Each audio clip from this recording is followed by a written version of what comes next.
তো এখান থেকে আমি ট্রেডটা আমার 2 সেকেন্ড আগেই এন্ট্রিটা নিয়ে নিয়েছি, আমার এন্ট্রিটা পারফেক্ট করছে। তো দেখেন এন্ট্রিটা নেওয়ার পিছনে আপনার কারণটা বলি আমি। ফার্স্ট অফ অল দেখেন যে আমি একটা লেভেল ড্র করছি, ঠিক আছে? এটা আমি সাপোর্ট সাপোর্ট লেভেল হিসেবে গণনা দিয়েছি। সাপোর্ট লেভেল কিন্তু এইখানে এই একটা সাপোর্ট লেভেল, ঠিক আছে? এই পুরোটাকে একটা সাপোর্ট পয়েন্ট। মানে কিন্তু এই যে গ্যাপ আপটা দিছে মার্কেটে, সবসময় দেখবেন যে গ্যাপ আপ গ্যাপ ডাউন যেগুলো আছে না, এগুলোর প্রায়োরিটি বেশি দিবেন। কারণ মার্কেটটা গ্যাপ আপ দিয়েছে বিধে ওখানে যে কোনো একটা মার্কেটের বায়ার বা সেলারের একটা প্রেশার বা ওই দিকে একটা ঝগড়া বা একটা এরিয়া, মানে আপনার জমি কিনলে যেমন একটা এরিয়া থাকে না, এরকম একটা এরিয়া জোন আছে। এরিয়া জোন থেকে মাসবি হয়তো উনি পাবেন, হয়তো উনি পাবেন, ঠিক আছে? তখন দেখতে হবে যে এর আগে খেয়ে পাইছে।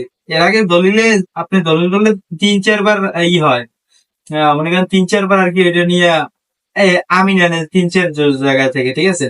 তো দেখবেন যে 3-4 জায়গায় যে বেশি হয়েছে ওই জায়গায় ধরতে হবে। আমার দেখলাম ব্যাকআপে যে 3-4 জায়গায় কিন্তু এই জায়গা থেকে রিভার্স নিছে, এই যে রিভার্স যে লেভেলটা আছে এখান থেকে, তারপরে এই এক জায়গা, ঠিক আছে? এখান থেকে তখন এটা রেজিস্ট্যান্স হিসেবে কাজ করছিল, বাট এটা সাপোর্ট, তো ওখান থেকে একটা রিভার্সাল ক্যান্ডেল মেক করছে।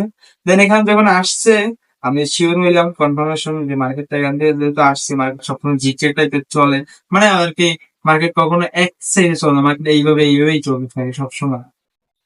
তো আমি দেখলাম যে এখান থেকে আমাদের লেভেলটা হিট করছে। হিট করার পর আমি দেখলাম যে একটা হ্যামার ক্যান্ডেলের ক্লোজিংটা দিতেছে। সো আমি ট্রেড নিয়ে এলাম। তারপরে এখন এটাকে আপনার হ্যামার ধরবেন নাকি ড্রাগন ফ্লাই যদি ধরবেন এটা আপনার ভালো জানেন, বাট আমার কাছে যেটা মনে হয়েছে এটা হ্যামার দিয়েছে, ঠিক আছে? সো এখান থেকে আমি একটা আপের দিকে ট্রেড নিলাম, ইভেন আমাদের ট্রেডটা প্রফিট হলো। আমি কিন্তু কটেক্স তেমন একটা খুবই কম ট্রেড করি। কম বলতে আমি যেটা মার্কেট ভালো পাই, যেটা দেখি যে হ্যাঁ এটা আমার সাথে যাচ্ছে বা এখান থেকে আমি প্রফিট বুক করতে পারবো, সো ওই মার্কেটে আমি ট্রেড করি অলওয়েজ। তো এখানে লাস্ট ট্রেড করছি কিন্তু আমি, হ্যাঁ, 9 জুন, ঠিক আছে? 9 জুন, আজকে কিন্তু 14ই জুন, মানে কতদিন পরে, দেখছেন? আমি মানে ট্রেডিং এ ভাই আপনি এক জায়গায় শিখলে তারপর আপনি যে কোনো ব্রোকারে এনি টাইম প্রফিট করতে পারবেন। So, আজকের ভিডিওটা এই ছিল, ভালো থাকবেন সবাই, আল্লাহ হাফেজ।